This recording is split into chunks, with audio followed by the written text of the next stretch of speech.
Good morning. My name is Lily, and today we're going to read in Nehemiah chapter 12, starting on verse 27. Dedication of the Wall of Jerusalem. At the dedication of the Wall of Jerusalem, the Levites were sought out from where they lived and were brought to Jerusalem to celebrate joyfully the dedication with songs of thanksgiving and with the music of cymbals, harps, and lyres. The musicians were also brought together from the region around Jerusalem, from the villages of Netophathites, from Beth Gilgal, and from the area of Geba and Asmaveth, for the musicians had built villages for themselves around Jerusalem. When the priests and Levites had purified themselves ceremonially, they purified the people, the gates, and the wall. I had the leaders of Judah go up on top of the wall.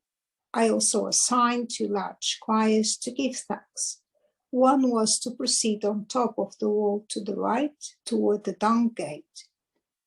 Hosea and half the leaders of Judah followed them, along with Azariah, Ezra, Meshullam, Judah, Benjamin, Shemaiah, and Jeremiah, as well as some priests with trumpets, and also Zechariah with musical instruments, prescribed by David, the man of God.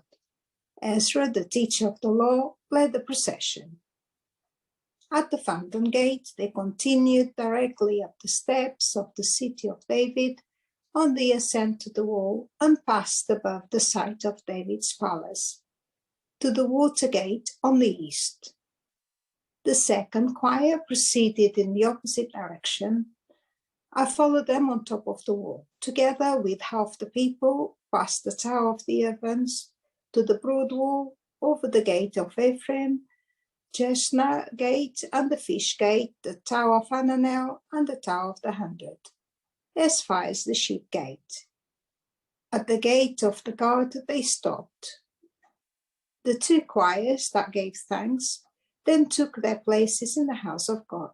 So did I, together with half the officials as well as the priests.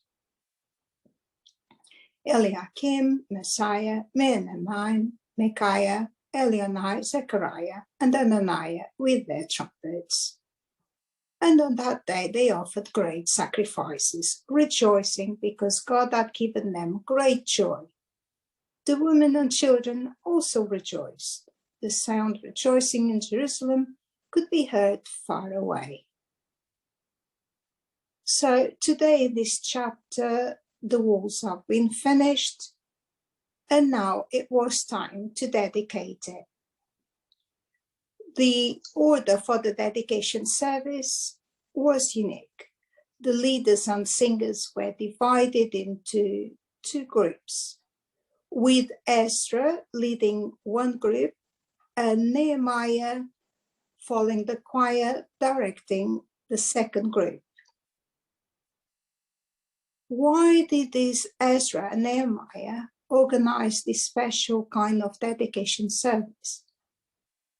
Why not just meet at the temple area and let the Levites sing and do the sacrifices to the Lord and send everybody home? To begin with, it was the walls and gates that were being dedicated, and it was only right that the people see and touch them. But there is another reason for this unique service. The people there were bearing witness to the watching world that God had done the work, and He alone should be glorified. The enemy had said that the walls would be so weak that a fox could knock them down. But there they were, the people marching on the walls. What a testimony to the unbelieving Gentiles of the power of God. But the most important thing about this dedication service was not the march around the walls, it was the expression of joyful praise that came from the people. They offered their praise thankfully, joyfully, and loudly, accompanied by various instruments. It was not a time for a quiet and meditative worship. It was a time of praising the Lord. So, did you have at any point in your life your dreams completely destroyed? What was your reaction to it?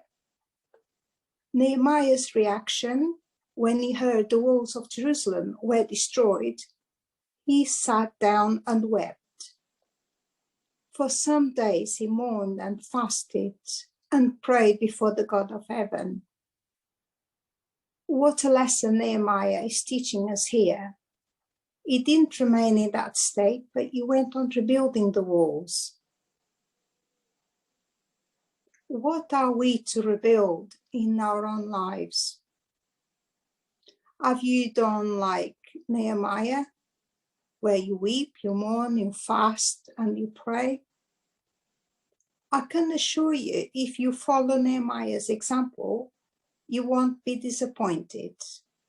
And then when you have the walls rebuilt, so to speak, don't forget to get everybody involved to celebrate, including children. So that's it from me this week. Stay blessed.